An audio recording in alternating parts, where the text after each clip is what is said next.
Let's call this meeting to order, and let's stand for the Pledge of Allegiance, please. Oh, we got to adjourn the last meeting. I make a motion we adjourn special meeting. All those in favor signify by saying aye. Aye. All right, now we're opening regular meeting. Thank you, Mike. I pledge of allegiance to the flag of the United States of America and to the republic for which it stands, one nation, under God, indivisible, with liberty and justice for all.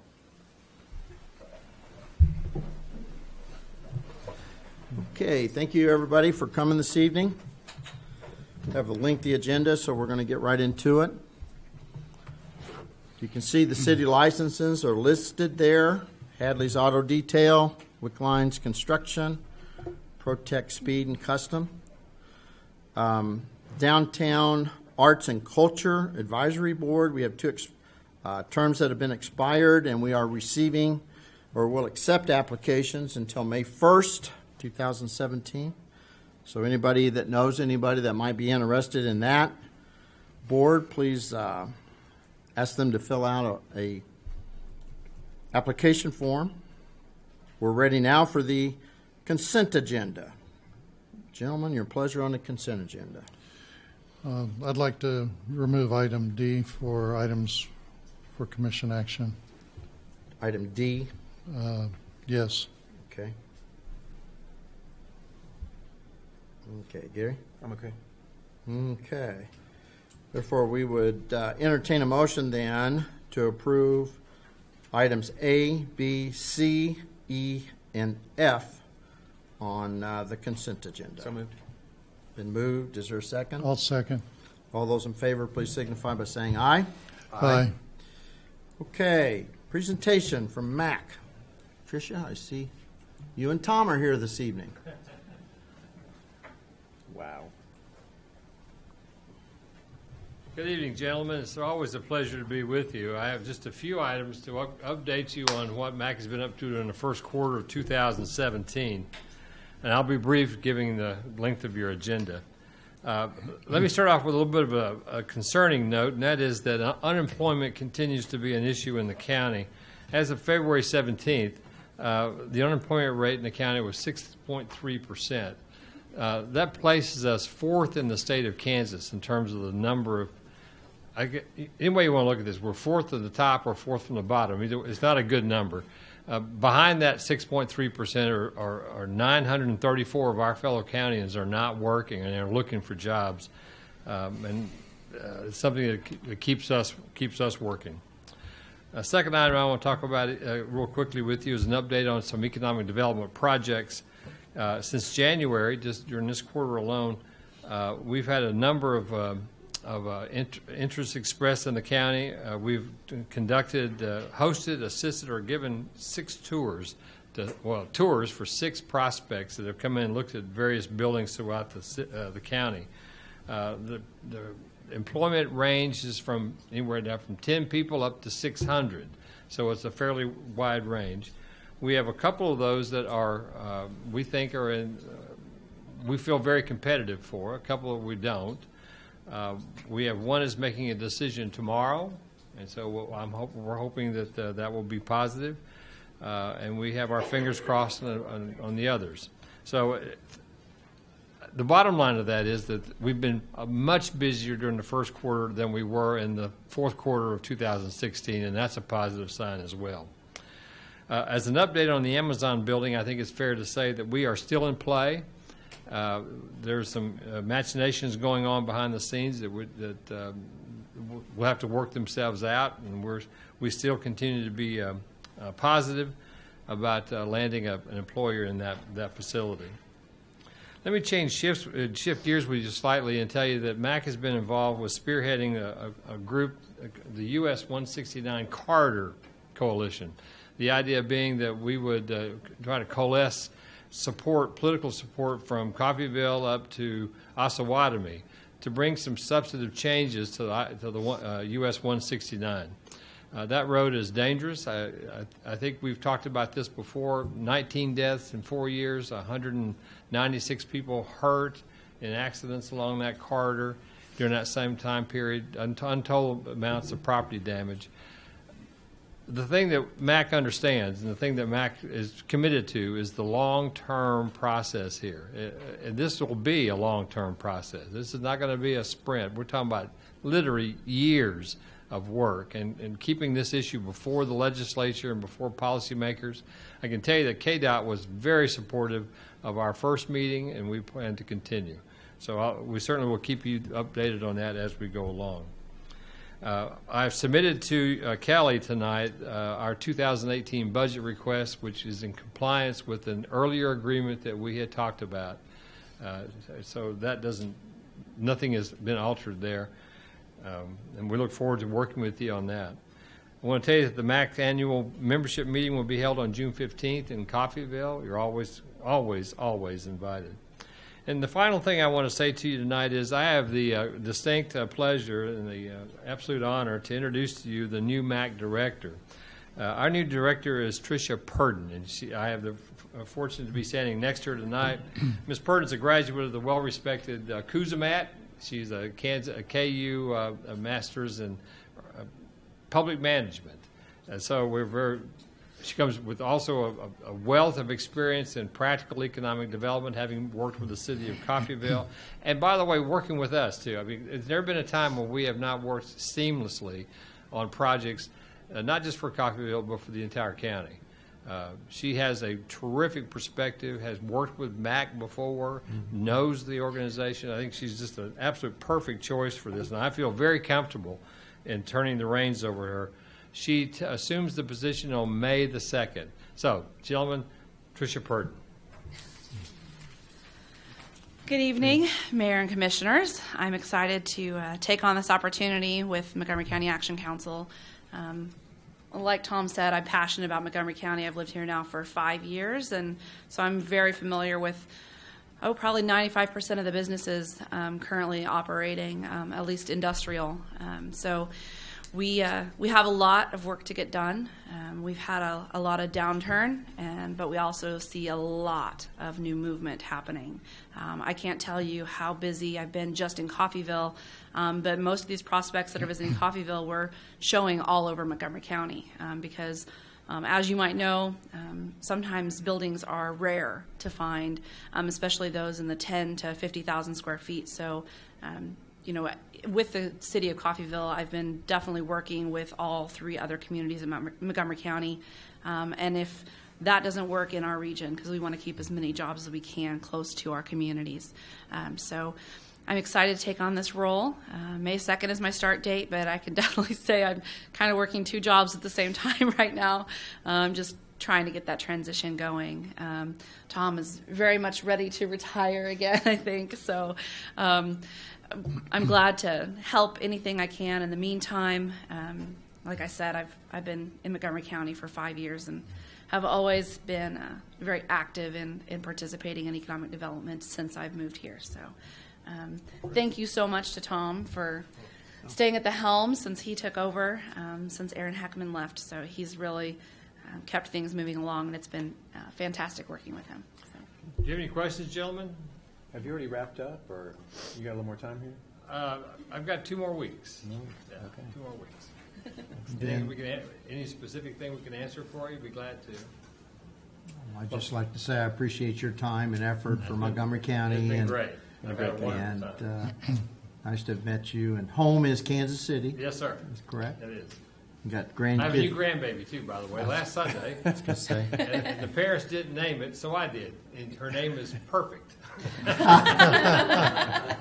Like that. Thank you very much, gentlemen. Thank you. Thank you. Thank you. Okay. We moved item D from the consent agenda to items for commission action. So we would take item D now, which is consider approving an amended change order with South Roofing and Contracting to remove the Ash Center roof from their contract for roof repairs. Looking through the 2 change orders and then the note relating to the item, it looks like we're in possession of over $7,000 worth of material that wasn't used with South Roofing. was there a chance to have it restocked, or can we sell it back to South Roofing at a, I had the architect ask that, and they said no, that they did not want the material back. And so we're trying to determine if there's some way that we could sell some of it. So, yeah, the South Roofing will not take it back. it's a lot of money to end up that we have that much material with a shelf life. I also had them check on the shelf life with the manufacturer, and they said that it doesn't really have an expiration date, that it could get to where you may have to stir it back up again, but it didn't really have a specific shelf expiration date. So I did ask that question. And we really don't have a need for it either, do we? You could use some of it for patching, but there's no way we'd need that amount of, So that's- amount of stuff. That's quite a bit. Yeah, so we do need to figure out a way to dispose of it, or, sell it or get something out of it. So is there a possibility we could sell it to One of our local roofing one of our companies local or something. roofers? Yeah, we or- can, if you want to authorize us to, we could certainly try to do that. I think that's- I think so. I think it's two things. We need to watch that we don't overlap bidding two projects and end up in this situation. And we need, 7,000 is just too much material that the city has to absorb for no reason. I'm not sure that they overlap. They bid out the project. It was awarded to somebody, and then the roofing concept changed. I think part of that, there were some other entities like the school and the Ash Youth Center that wanted a different system. So after it was already awarded, then they modified it and awarded it to somebody else. So it wasn't anything that was done intentionally. No, but it's something we just can't have $7,000 mistakes all the time, that we end up with product that we have no use for. Yeah, well, it wasn't exactly a mistake. The commission approved the contract with the different company after it had already been awarded to somebody else. Right. Sure. Come. We checked back with South Roofing about the material. I would suggest, because I know there's a lot of roofers doing some work, say in Chanute, they had some hail work and stuff there. And it seems like adjusters like to spec this material to kind of patch and satisfy the owners. So if you want to, I can try to see if we can get somebody that would be interested in buying it. Because, I know it's being spec'd around the state with some of the hail damage that's happened. So I'd be glad to do that if you'd like. That'd be great. Yeah, it'd be great to get Yeah, rid Yeah, of because it. you're right. $7,000 is a lot of money, and we can surely recoup a significant amount of it. Right. So, be glad to do that. That'd be great. Yeah. Okay. Thank you. Okay. Okay, so we then could entertain a motion to approve the change order and deducting the amount of $10,563.39. Would there be a motion? So moved. Okay. Second. All those, any further discussion? All those in favor then signify by saying aye. Aye. Okay.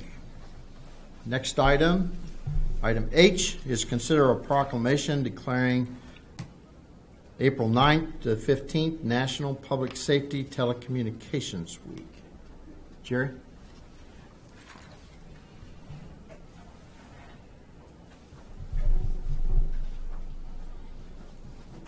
Good evening. How are you? This is in honor of National Public Safety Telecommunications Week. This is a week that APCO International sets aside to honor our emergency service dispatchers around the world. So that's why I asked for you guys to consider this on tonight's agenda. Okay. Comments from the commissioners? Okay by me. Good. Good. Want me to Good. read it real quick? So that- Read it. Okay. Yeah. Whereas, and this is, again, April 9th through the 15th, whereas emergencies can occur at any time that require police, fire, or emergency medical services, and when an emergency occurs, the prompt response of police officers, firefighters, and paramedics is critical to the protection of life and preservation of property.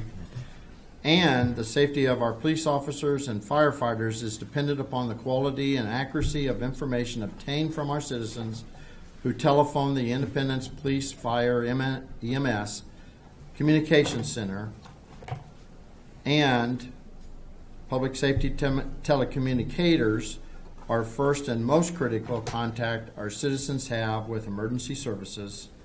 Public safety telecommunicators are a single vital link for our police officers and firefighters by monitoring their activities by radio, providing them information and ensuring their safety. And public safety telecommunicators of Independence Police Department have contributed substantially to the apprehension of criminals, suppression of fires, and treatment of patients. And each dispatcher has exhibited compassion, understanding, and professionalism during the performance of their job this past year. And then we declare then April 9th through 15th, 2017 to be National Public Safety Telecommunicators Week in Independence, in honor of the men and women whose diligent and professionalism keep our city and our citizens safe. Here. Thank you, gentlemen. Very good. Thank you. Well, I think this is wonderful. We appreciate the effort of our emergency responding staff, police, fire, EMS. And with that, I'm happy to make the motion to approve April 19th through 9th through 15th as National Public Safety Telecommunicators Week. I'll second. Okay. All those in favor, please signify by saying aye. Aye. And we do thank these folks for their long hours. Sometimes, I don't know how you do it, to be honest. No, I don't think that's a job I can do. Okay, item I. Consider a proclamation declaring April 2017 as National Safe Digging Month. Is there somebody going to? I got an email on that, and they asked us to present this to the commissioners and you, Mayor. They're trying to get in all their participating communities just for the awareness of dialing 811 before you start any projects and do any digging. Yeah. And that 811 is actually Kansas One Call. That is correct? Yes. Yes. Okay. Questions by the commissioners? Nope. I did notice in the email they talked about the yard rescue 811, that they have a photo competition. I guess you submit a photo of your yard and they will select, was it 9 in the state, to award $811 to redo your yard. Yeah. Okay. Would there be then a motion that we approve April 2017 as National Safe Digging Month? I make a motion that we declare April 2017 National Safe Digging Month. Second. Okay. This is another good proclamation.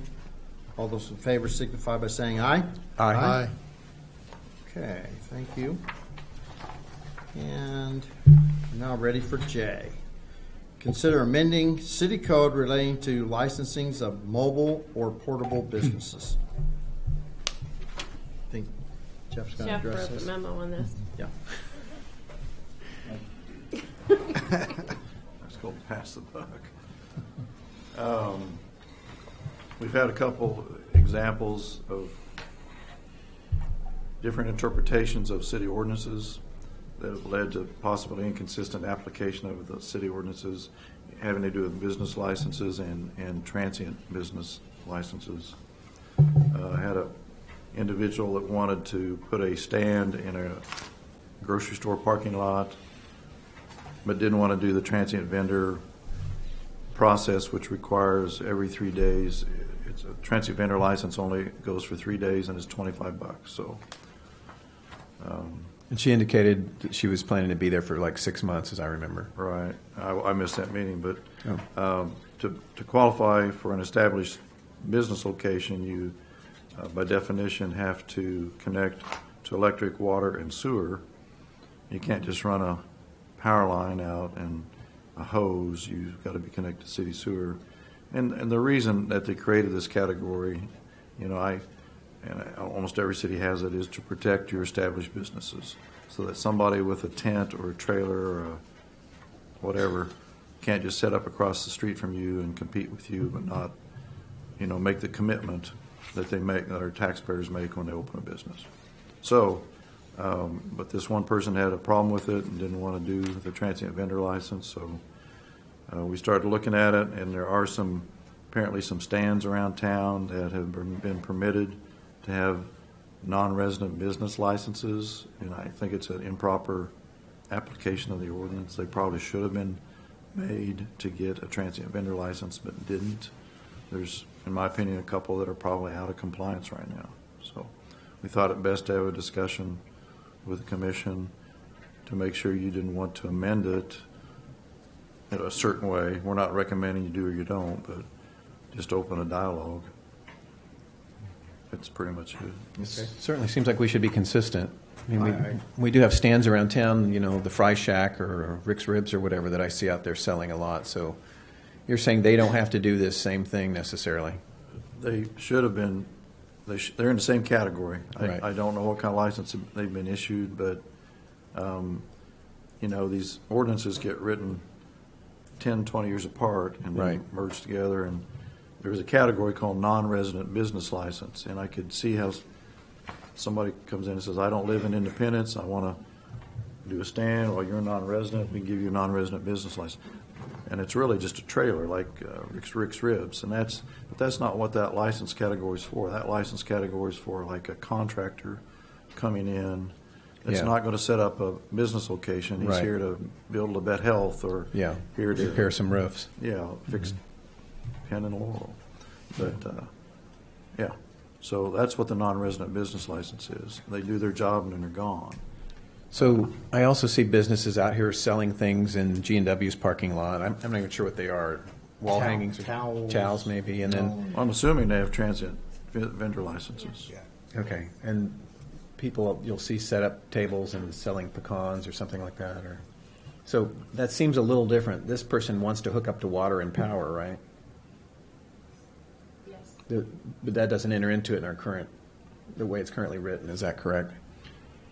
To avoid having to do the transient vendor process, you have to have what's called an established place of business, and that's defined somewhere in here. Let me find it for you.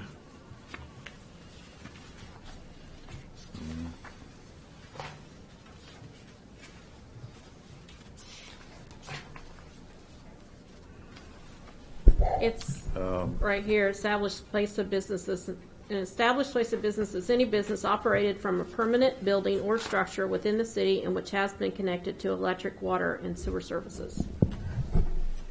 And see, a trailer wouldn't qualify for that. Right. Even if you put skirting around the bottom. Okay. That's my opinion.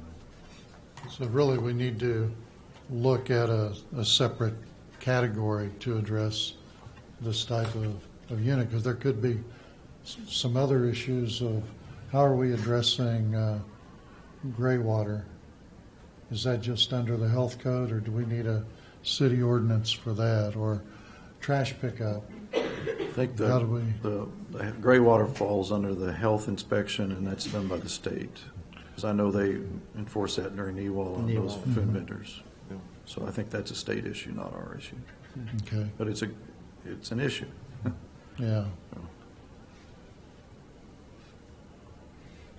And then, I didn't know if you look at if we go with a category for this type of business, then can you end up with a parking lot full of mobile vendors too? Is it something we really need to look into, that we can get some guidelines of, we want to limit the number at a certain piece of property, or, definitely do we want to look at extending the permit to The number of days.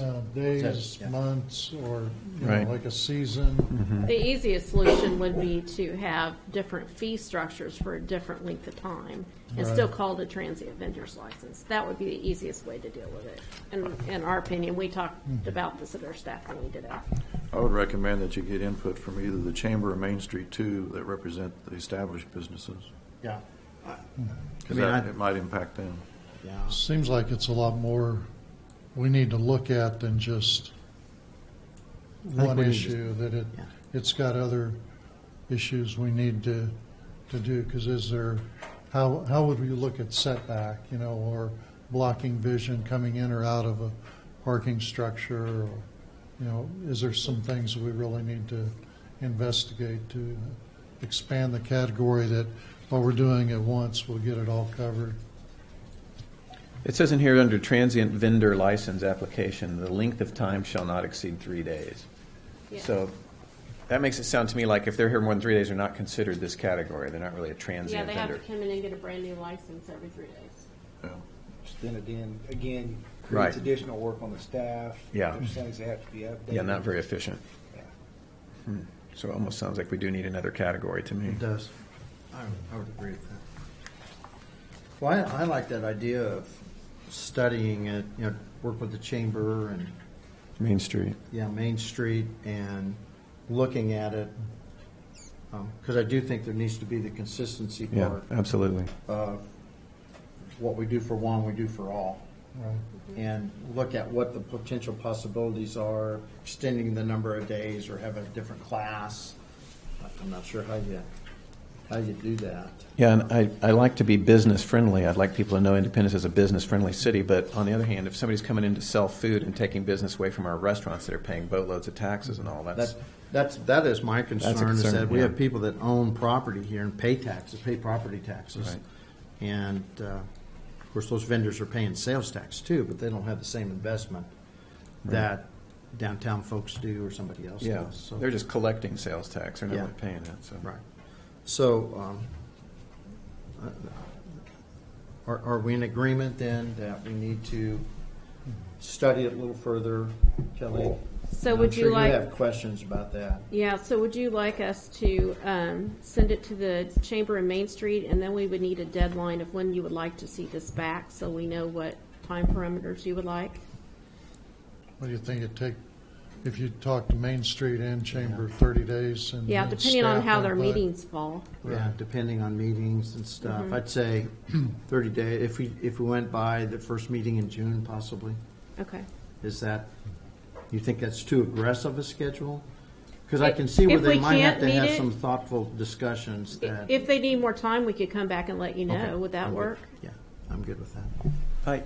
I've got this gut feeling that every city in the country has faced this issue, and I'd sort of be curious what others do, and maybe the league or somebody like that, or would have an idea how others have dealt with this. I could put it on the KCM listserv and ask them. I'd like to do that too. Our first Okay. meeting in June I'm would gonna be reinvent the June wheel. 8th. Correct, so, I don't know, Tabitha's here, that's. There you go. Okay. So you'd actually have a meeting or two in between, wouldn't you? Yes. Okay. So, let's start there. Okay. And if we need to extend, we can extend. Would it be appropriate for city staff to draft a very polite letter to some existing license holders who probably should be transient vendors but who haven't been treated that way, to put them on notice that this issue is being discussed? Yes. Yeah, I think there's a couple we identified. that's a great idea. May not be able to identify them all, but there's a couple of them. What about some of the other ones that we're also considering that, as Jeff said, may be falling under a license that they shouldn't have gotten due to the interpretation of that license and their circumstance? Do we need to notify them that we're evaluating this? That's what I meant. I think Yeah. that's what he's talking Okay. about. Yeah, give them a chance to offer input. And it's such a strange creature that I can see it's up to interpretation. You look at it, if I live in the city limits or within the area, then am I a resident so I can get a business license, or transient? It has kind of two connotations, somebody from out of town coming, but also then that maybe the unit is mobile too. So, it's really an area that can cause a lot of confusion just from me reading it and you reading it and somebody else Yeah, reading it. agreed. I think it's a good idea. Let's not reinvent the world in a wheel. So let's investigate it with other communities. similar size, because I imagine Okay. there's something out there. Okay. All right. Item K is consider amending city code related to hard surface requirements. Somebody addressing that one? Kelly? We've had a couple of different instances come up, and we have this periodically over the years where we have people that, you know, the code requires the parking lot, service drives, all of that to be hard surface. And it's actually required in two different places. If it's goes under the off-street parking regulations, then it's required under that, but that means they're changing something 25% or not. And if it'll fall under that. But if it doesn't fall under that, then it's a supplementary parking, which also requires a hard surface. And they're basically the same requirements, as just kind of in two different ways to make it sure that it's, you know, captured, I'm sure. Well, we had some different groups that are concerned about the cost for the hard surface, because it is quite a cost. And they're wanting, you know, waivers from that. Of course, staff doesn't have the authorization to provide a waiver. And if it goes through the supplementary parking and they get a conditional use permit, the Planning Commission really doesn't have the authority to waive that either. Now, the commission can if it's in the interest of the public good. And you would need to define what you think that is. And whatever you do, you'd want to be consistent. But since we're getting so many requests, and the last two we've had are both in residential districts, staff has to be consistent. We have to do what we have to do. It's our job to enforce the codes. It's you guys' job to make the rules. And we get the job of making some people unhappy because of it once in a while. So we're having enough of this. We thought we would bring it to your attention to see if you think that it's something that you would be interested in amending, or if you want to stick with the hard surface requirements. It is kind of a vision of how you want the city, you know, to look.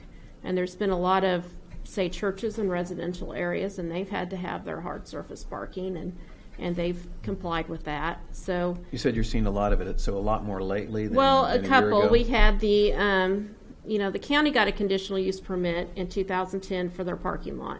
And in the conditional use permit, it did require them to do the hard surfacing. Well, they are now, you know, you guys extended it recently to the end of this year, and now they're coming back and they do not want to meet the hard surfacing. They do not want to meet some of the other requirements too, relating to screening and drainage and some other things. In fact, I just got a letter today about that to be on the next agenda for you guys to consider waiving that. And then we also have the dog park, and they're wanting to have a gravel parking lot. Both of those areas are residential zoned.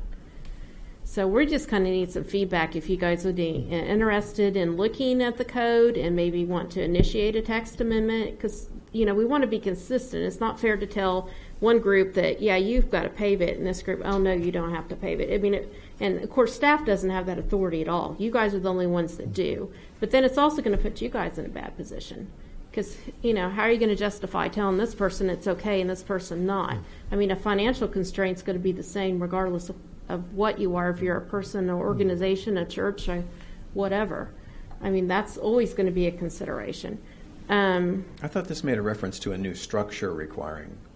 The off-street parking regulations go into effect with the new structure. If you have somebody adding a parking lot as supplemental parking, it requires a conditional use permit. And in the supplemental parking regulations, it requires it to be hard surface. It basically mimics the same kind of design standards in both. So it's kind of a catch-all to make sure it gets in both. So yes, they are both required. All parking lots, all new driveways and residents, all of that are required to be hard surface. Gotcha. The only ones that are not are those that are grandfathered in. But they're only grandfathered in if the use continues. So for example, that picture up there at the top left is the dog park area and what's left of what was there for the gravel when the trailer lot was there. Well, that's gone now. So that is no longer, you know, it was a non-conforming use, but now that the use has been abandoned, that lot is no longer allowed. They can't go in there and just add to it because it wasn't continued. And so that's basically how the code works on that. Jim Wright's here. Okay. Would like to No. And like I said, I got this. I came in the mail yesterday at City Hall, but I didn't get it in my office till about an hour or so before the meeting. So and we're generally supposed to have notice a week prior to get on the agenda. So I didn't. I just got it. So I didn't have time to get it in your packets or anything. But I do have copies of their letter that I brought also. So anyway, that's kind of where we're at. We're not trying to be difficult or anything. Staff's just trying to do our jobs. We can only do what the code allows us to do. We can't allow one person to do something and somebody else not. And you guys know me. I'm kind of black and white when it comes to this stuff. And but you guys can change the black and white to whatever you want it to be, and we are happy to do what you want us to do. So what you had mentioned the term text amendment. A text amendment is when you modify what's in the code, and if it's in the zoning, then it goes back to the planning commission, and then it has to be published in the paper 20 days prior. They hold a public hearing, they consider the text amendment, and then it goes to you for final approval. Okay. And the text amendment then could have the option to leave it as it currently is. Is that the text amendment would apply unilaterally to any? It would be for a specific location. It would apply to any and all. So say you'd make a text amendment, maybe say you want to allow gravel parking lot in an M2 zone or something like that, which is heavy industrial. Or say you want to, because a lot of times it'll come up in an industrial zone where it's an industrial zone and they, it's just industrial. They're going to have a lot of dust and stuff related to that. We've had that come up as well before. But in this case, both of these are in residential zones, so it's kind of, and on the county, the rest of their property is zoned M1, but this is across the street, and it's not zoned M1. It's zoned residential. Everything on that block that it's located on is actually residential, and the street's kind of a buffer. They basically bought a structure, tore it down, and built the parking lot. Yeah, they would have to get that rezoned if you're looking at industrial use to fall under. If you that's a wanted whole to nother allow avenue. gravel and say an industrial use, which right now it's not. Right. But if you wanted to do it that way, then they would have to get that piece rezoned. Yeah, some of I think the reasons that the hard surface has been required, one is dust, then erosion and washing gravel into the roadway. Mm-hmm. And then another more recent with the ADA, any handicap parking has to be on a hard surface also, gravel. Well, and it's also how you like to see the city, because there is a different look to a gravel lot versus a nice paved lot. I mean, a lot of it is, and I think the people that put the zoning code together and some of these together going forward wanted the city to look a certain way, so they didn't want the gravel parking lots. I mean, I think that was a lot of it. But yeah, those issues as well. well? Consistency is really our primary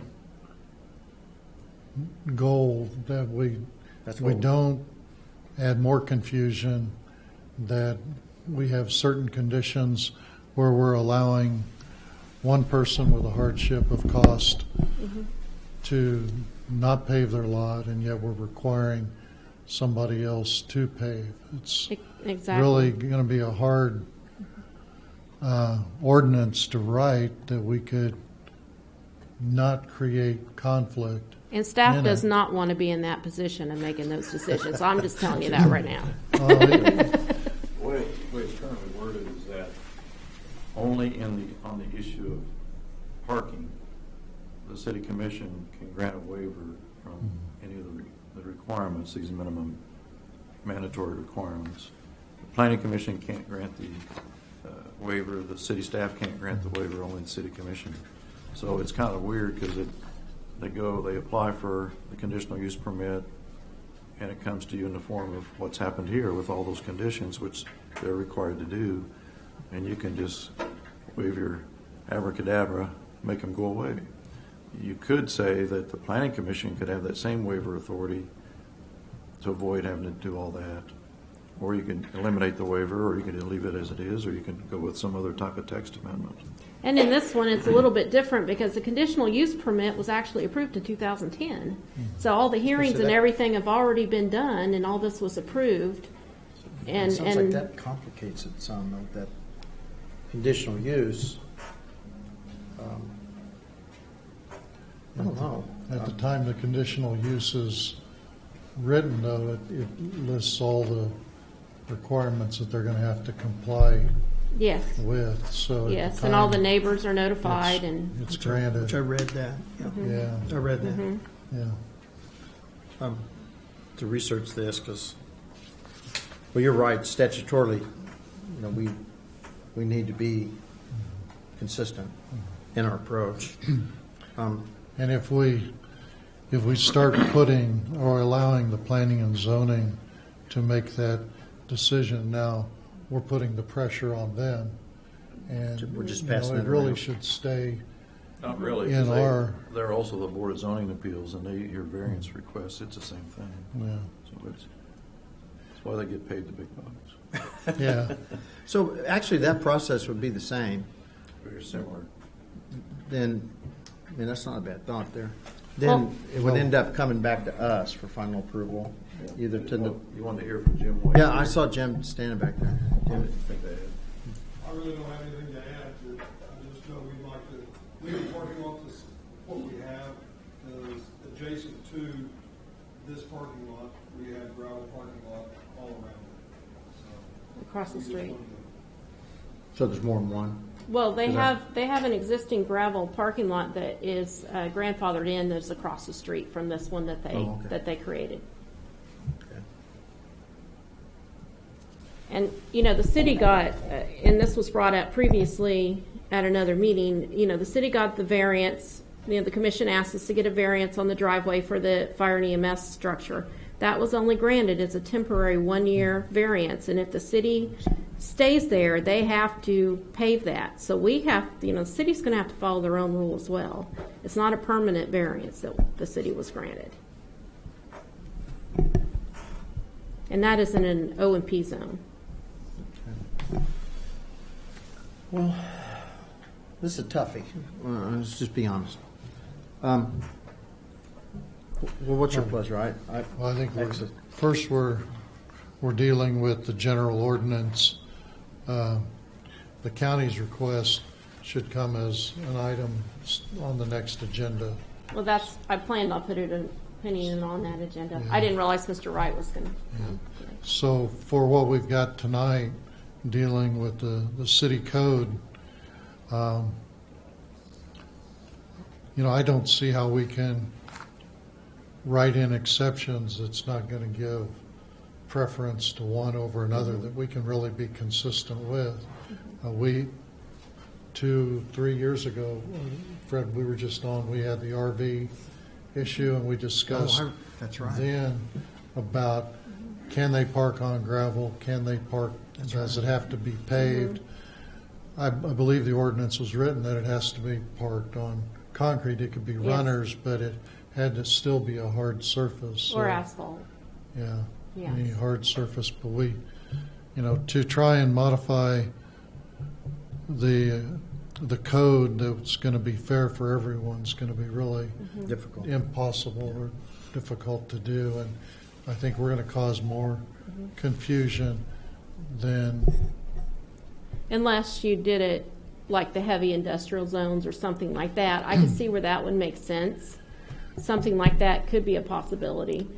because you're dealing with loads and vehicle traffic that an asphalt drive would have to be constructed more like a public street to handle graders and loaders. In that case, there could be in the industrial zone. Right. An And in this exception. case, they're using this for their employee parking, not their machinery. So they're not using it for their equipment, so. So what's your thoughts? Do we want, That's really a messy one. I can see if we've got a structure we want a parking lot, a paved parking lot. We can't just start allowing people to not pave the parking lots. We just had an issue with the Dairy Queen. We forced them to repave because there was a little area of gravel there. The dog park to me is almost a separate case, though, because I don't know. It's a place for people to go run their dogs. I'm not sure that it'll ever happen without, with that much added expense. So I don't know. I'm kind of torn on this one. I agree, though. We have to make a rule and stick with it. I mean, I agree with you. I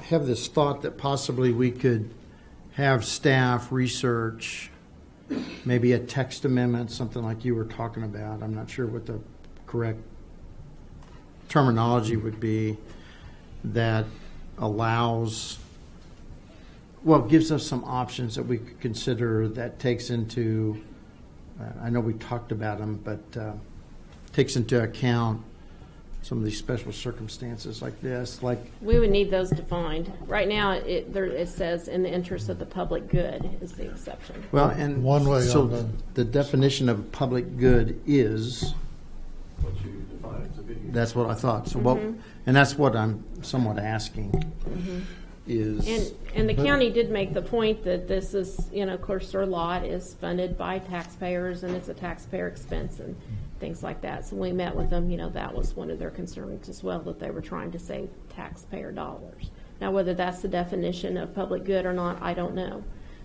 But they did bring that up, and I thought I'd bring that to your attention too.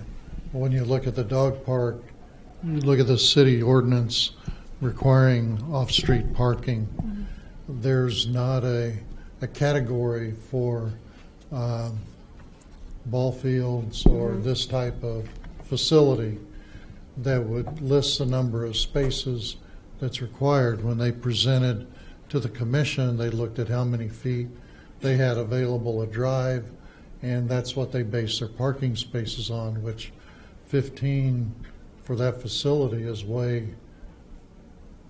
too much, in my opinion. So to address areas like that, the ordinance needs to be modified so that if we're going to have athletic fields, we can address the number of off-street parking. If we're going to have a city park, how many square feet of the park and how many parking spaces? You can do that already. You can get a variance. I mean, your church did it. They got a variance and reduced the number of parking spaces, so they But could get there's a variance too. But see, there's a category for church. There's not a category for a park. We could add a category to the ordinance that justifies a particular number. Right. They're still not going to be able to get away without a hard surface for ADA because it's law, not a code or an ordinance. Right. But at least it gives some direction on where to go for them.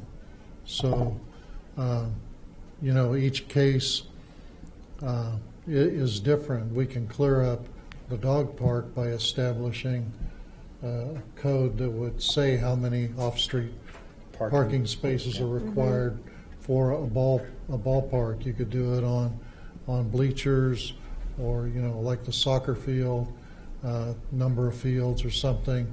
We had, I forget which item was listed as square feet in a recreational facility. So there's a way to determine an appropriate number that you're not requiring such a large area for parking, but yet addressing the need that there is so that it can be controlled. And, if you're looking at the area, then at least it gives something consistent for everyone. And, because this does bring up a gap to our attention in the planning and zoning code that we can, instead of making a waiver, but review and modify that so that we have a consistent basis in the future. To be honest, I don't think we can draft an ordinance that will cover every situation that you will face in the future. No. That's probably why that waiver language was put in there in the first place. Last Saturday at the park opening, there were roughly 1 trillion cars parked on the grass out there. Same with the football game, so we just kind of grandfathered those situations in, I guess. Well, that's not a very often situation. No, right, but every home football game, you park in the grass. Because of the frequency. Right. You know, you just don't want to pave the whole Right, park. no, of course not, yeah. But that's in the public good. Yeah. Yeah, because there's only place else to park, to be candid. There's no place else to park. So what's our next step on this one? Well, to be honest, I don't know. I mean, it seems like, I think the county will ask for a waiver under the currently worded ordinance, so you'll have to address that next time. okay. Our turn would be in the same position unless you do some type of amendment. They're not See how- grandfathered in. Because right now, there's no requirement that they have parking. I think that's correct, yeah. And there is parking across the street. There's those lots that's been grandfathered in that were gravel, like the ballpark lots that are gravel, they're grandfathered in. And I wondered if maybe that's something we could consider, is that grandfather, hard and fast, grandfather, and then anything else goes by the, Yeah. But I guess if it but then you're into doesn't, exceptions again, which. They were grandfathered in by the date of when the code was adopted, which is like 87. but if there's no requirement for off-street parking in the current ordinance, then they don't have to provide off-street parking. It's just that they want to, and in order to do it, the code says it has to be hard surface. Right. That's, I got what you're saying. Okay. Well, wow. Gary? You know, for now, for what the question was, do we want to address the hard surface requirements? I said, no, we don't want to. Right. Wait till we have, this will be on our next agenda. We can take action on it. Wait for to come up with if the dog park wants to put parking in. But address it when it Address comes it up. when it Just comes up. Address it as it comes up. And go through the process, because there's already a process established. Yeah. Okay. Are you good with that, Gary? Sure. That sounds like a reasonable solution, if there is one in this case. Okay. So that was item K, correct? So we're ready for item L. Consider amending city code to establishing commercial dumpster rental and related fees. Okay. Mike?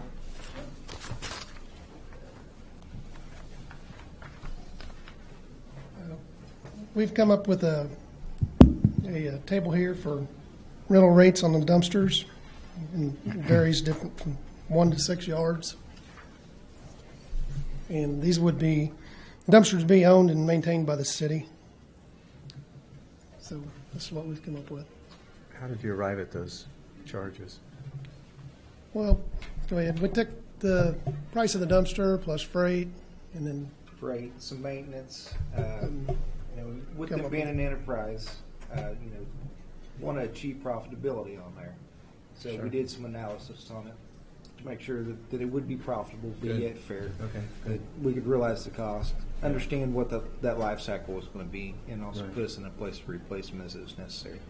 So they'll be paid for in 2 or 3 years or something? Roughly, yes.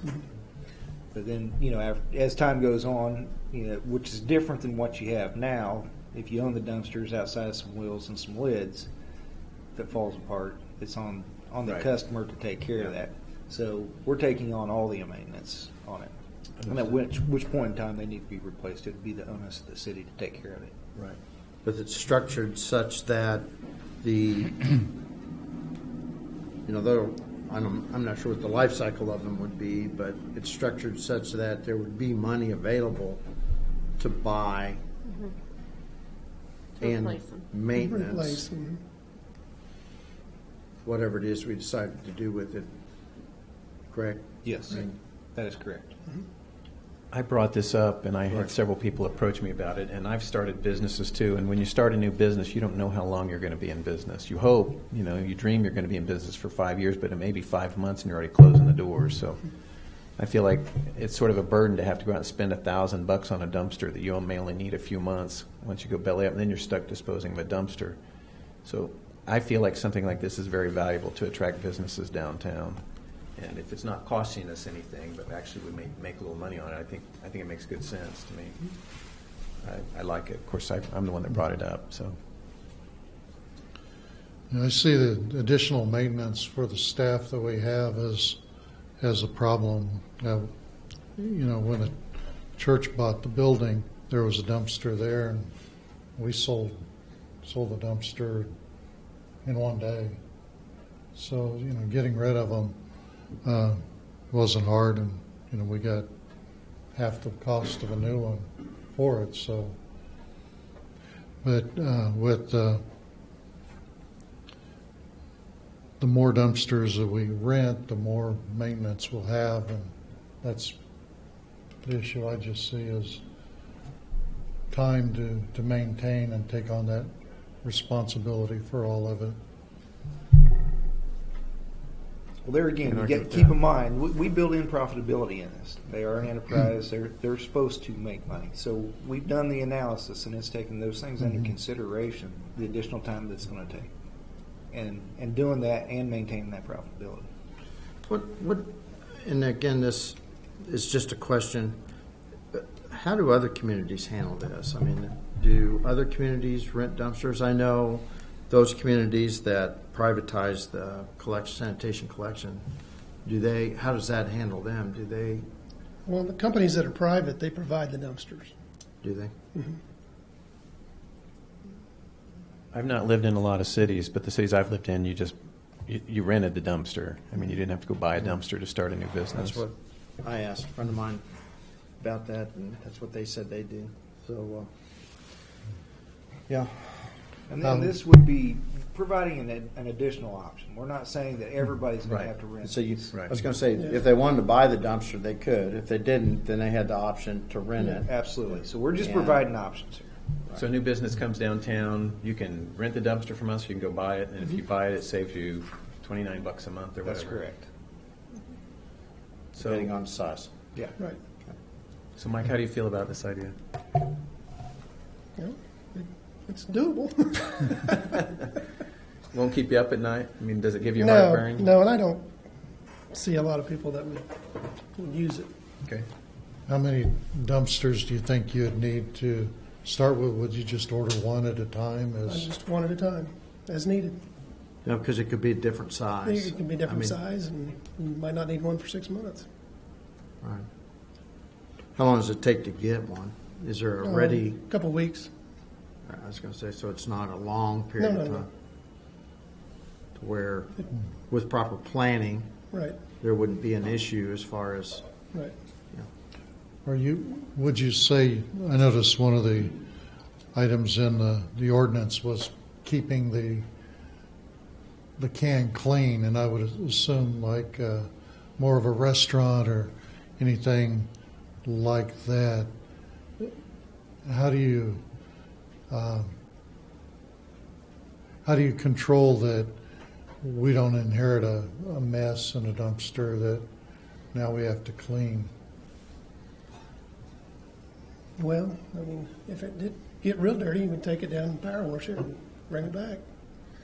You can't, control everything they're going to do with it. No, They're but going to throw some stuff in that it. was one of the things. Who's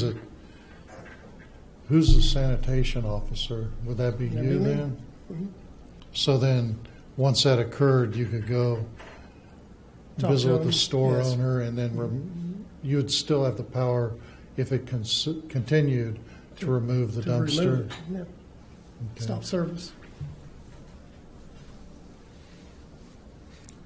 I guess which may if it be an doesn't advantage. work, if it Just doesn't stop it. work, we can quit. Yeah. Yeah. No, like it's an option. Mhm. I mean, You can either do it or not do it, depending on Yeah, that's what your pleasure that's your would be. choice. I'm also hoping a few more businesses will get dumpsters. A lot of businesses downtown now don't have dumpsters, and they just go put their trash in other people's dumpsters. That's why some of the businesses lock their dumpsters to keep others' trash out of it. So Yeah, there's a lot of It is. people coming with their trucks filling the business dumpsters on the weekend. do you know that from personal experience? Well, my That was- truck is broke Listen, down. I can't. I have to go with smaller bags and spread it up and down the alley. My truck got totaled But last that was- Thursday night. That was, really? Yeah, Oh, no. yeah. But that was an issue. We had that issue at school district, especially on It's a weekends. very common issue. Yeah. Very common. One of our most common complaints. Yeah. That'd be okay if they were throwing good junk in there. You put a sign up there, only good junk. Right. Okay. So we either have the option on this one to either approve the lease and lease rates as presented, or we would have the option not to participate in the program as it's been presented. And we had the ordinance, but if it comes back and if we find out not enough people are taking advantage of it, or we can just rescind the ordinance. Yeah. Okay. Yeah, Both maybe it's ordinances. worth There's trying. Two ordinances. Two ordinances, yeah. Okay. All right. And maybe it's worth trying. Let's see. Nothing ventured, nothing lost in my mind. Especially if it's not going to, it literally is not going to cost us anything. It's going to cause the, But we're not going to be stocking anything. So we're not going to have 10 sitting there waiting for people to call in and order. Right. So when we incur the cost, Right. we do have that window that, The if upfront cost. we place one and that's all we ever place and they're in business for 6 months, well, guess what? We own a dumpster. Right. But that's our exposure. We own one dumpster. Sell it to somebody. That's right. Yeah. In one day. and Jeff, you've looked over all this, and so you've looked over this. I mean, I prepared it. He's the one that oh, wrote you it. prepared all of them. All right, so we're, I didn't get it to Kelly in time to get it out with the initial packet, so. yeah, We sent a revised packet out today, yeah. so I you didn't get have to a look chance at to look it. at it real close, but, okay. Well then, I'll move this along. I'll make a motion then that we approve the city code. Actually, what would the motion be? It'd be to approve the ordinances for a city dumpster rental and related fees program. Is that correct? Okay, I would make that motion then that we adopt the ordinances creating city code that establishes a commercial dumpster rental and fee program for.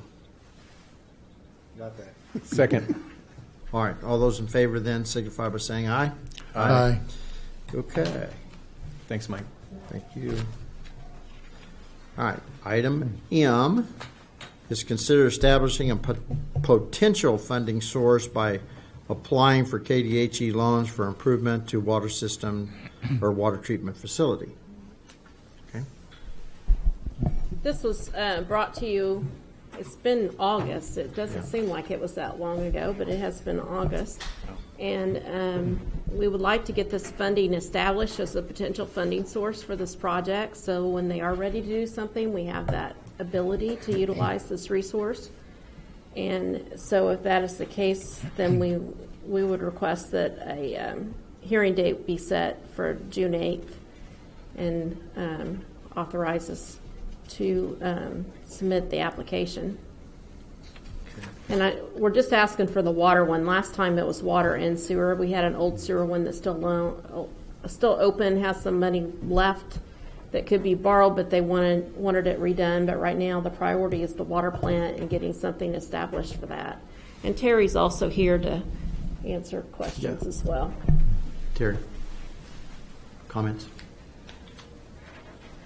I just wanted to point out that there is a time frame for submittals to get these projects in front of the state for consideration, and that's June of this year for financing in 2018. So End of June. June 1st this year. So we have the hearing after the, Well, you submit the application, but you have to set the hearing. It's all part of the process. okay. I thought we had to have the hearing before we submitted the application. Well, it's all kind of part of the process, but. Thank you. Makes complete sense to me. Well, this is an option, correct? I mean, this is, to go through this whole process starts with this hearing. And Right. This doesn't guarantee us funding. right, that's I what mean, this is for consideration for funding. They prioritize what they fund and they don't fund, so. Any idea historically what the odds are? Very, very good. very, very good. Are there, what I like to hear. are there criteria that would make us more eligible or less eligible? Water rates will be taken into consideration. If Gonna look at if those. you're not, basically, if you're not paying your own bills or your rates are not such that you can pay your bills or take care of yourself, then they won't give you a loan. They want your rates to be sufficient to operate your system, maintain it, and for future needs. So they do look at your rates. They look at your ability to operate and maintain your system and manage it. So Well, in the big scheme of things, with the committee that we have that's doing the work on infrastructure, this is certainly a funding option they could look at, correct? I mean, that's part of the reason for doing this is for that, It's create just to that option. provide more options. Yeah, to provide more options for them. Yeah, I could see getting the paperwork started. The amount that we actually look for, I think we really need to see our rate study. We're meeting tomorrow on it, but looking at the money we've got in the building facility improvement, we've got 1.3 million, 889,000 that was earmarked for city hall repairs. And going back to look at what some of our projected costs, we've got some money on hand that we could do some of our repairs, the panel replacement. I didn't see the size of the generator. Do you know what KW that one? I don't know right off the top of my head, no. I believe they were looking at 2 different generators. Okay. Could we have that 150 KW generator that we could use here? But From what I understand, they were looking at least 400, one 400 and one 200 for 2 different parts of the plant. yeah, that So that would, Well, those are big bucks. kind of goes with, this one kind of overlaps the next item It does. too on engineering. As far as getting some funding set up, if we're not committed to taking it, I could see going ahead and starting the paperwork.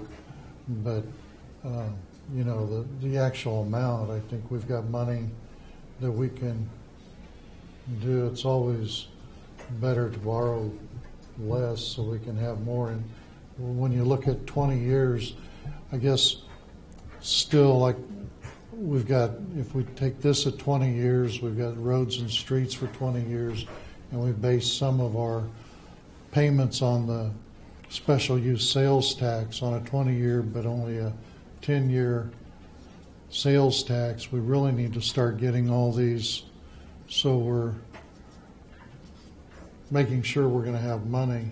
And the rate study, like you said, I've looked at the water rate study, and there's some questions on it because some of the funding points that they had, and that'll affect us in the future quite a bit on water revenue plus what they were projecting with population. But if we can get our paperwork in and then determine our amount that we actually need, think we could go ahead and, So on those other amounts, are you suggesting that we utilize money generated from tax funds for an enterprise fund project instead of using rates to amortize that? no, on our building, some of the building maintenance, we could use sales tax money there in the building facility. We had $889,000 Right. for City Hall, and I think in 2017 there was a little over $400,000 that was going to be left in the fund. But we've got some room to not wait to get approval for the load center, the distribution panel coming into the building. We've got money that we can address some of these issues without waiting for all the bond process that we select engineers or however we do the next item. Then we could break it into maybe a smaller project to get going. Because even if we don't do a generator now, we could do the transfer switch and some of the preliminary electric work. So when we get the generator, it plugs in to the transfer switch and is ready to go. It's like, I will tell you, if we do apply for a loan, they will require a standby generator if they're going to loan us money. Yeah. Well, that's it. But we can't. The generator's not going to do us any good if we don't have a distribution panel. Yes. That the breakers don't keep tripping and have to be reset. Right. So that's the first item, and a transfer switch, and then we could borrow money for the generator package that we need if we have to. Is this application something we fill out with in-house staff? Yes. Yes. So we're not spending any money hiring a consultant or anything on this part? No, we might get some assistance just from Transistence to make sure we fill it out properly. But we had one filled out before for the last time, so it shouldn't be too much different. It's pretty easy to do, and we'll just put the information together and submit it to them. It gets them in front of them. They know it's there, gives us some consideration with them. He's saying it's easy to do because he didn't have to do it, right? I looked at it. It's not. We can I filled handle out a it. lot of applications. They were never used. Yeah. Well, I think this is one funding source, and I think there's a lot of things to consider with this whole, as we work forward with this. I'm hoping that, there's some recommendations from the committee on some funding options, how do you maybe potentially package things together so that you get economies of scale. I don't see any reason not to proceed with this as just one option that is available to the committee and the community as a whole for addressing the issues, because these issues are going to have to be addressed, good, bad, or ugly. They're going to have to be addressed. And to be honest, I think I'd rather do it all at once and have it all going. And but that's an option that everybody has a chance to consider as we move forward. Okay. Therefore, so we need a motion then to approve. Proceeding with establishing this fund, the KDHE low interest. Revolving loan fund, and set the public hearing for June 8th. Okay. I'd make that motion. I'll second. Did you get that, Mike? Yes. Okay. All right, it's been moved and seconded. Is there further discussion from the commission? No. All right. All those in favor then signify by saying aye. Aye. Now, item N is related to this, and it is consider providing direction on engineering services for the water treatment plant. Well, originally, Transistence was doing this work. They were doing it on the on-call contract, and at the September 8th meeting, they were asked to take that off and bring it back in agreement at the next meeting. So at the September 22nd, 2016 meeting, they brought back their agreement for this design work, which at that time the commission wanted to hold off based on the rate study and steering committee and all of that. So no design work has commenced since then. It was being done, but now nothing has happened. So we would like direction on whether you would like to approve the Transistence agreement, or if you would like to do RFPs to get proposals, since it is, quite a bit of money, and it might be good to get competitive proposals. But if you want us to do that, we need time to put that together. So we wanted to know what direction and what the commission desired so that staff could get to work on this. I'd like to see RFPs received from other firms that we can compare. Okay. Okay. Yeah, I think that makes great sense. I'm okay with that. Would you authorize staff to kind of set the date and do the RFPs and set the date and then bring them back to you? Right. Can you authorize us to Do do a that? review, do the review, and come back with a recommendation. Okay. Best, what you think provides the services for the money that we, because Well, we would an RFP gives you some flexibility and stuff than a regular bid does. Right, and we would bring back all the proposals we've received. Right, We would right. not just pick out some of them. We'd bring them all back. Yeah. So That's what I meant. if you would give us that authorization, we'll get to work on that. Good with that. Have you had a list of engineers that have been I've interested? had several engineers contact me lately. I don't know why, but they just, I had one show up randomly in my office today. There were Even. Another one last week. I mean, two there's a lot of them. Two engineers came a year and a half ago from Kansas City. area. yeah, and I've been collecting their information Okay. and things like that. Plus, we'll put it on our website, and people can sign up for bids, and I'll send you a text message, just like the agenda. I don't know if people know that, but all you YouTube people, if you go on the website, you can sign up to be notified on several different things. And the agenda's one, bid packets one, job notices ones, news flashes, and you can have it send you a text, you can have it send you an email. And so whenever we make a change, like I revised the packet today, it sends another email out and says, hey, they changed this agenda.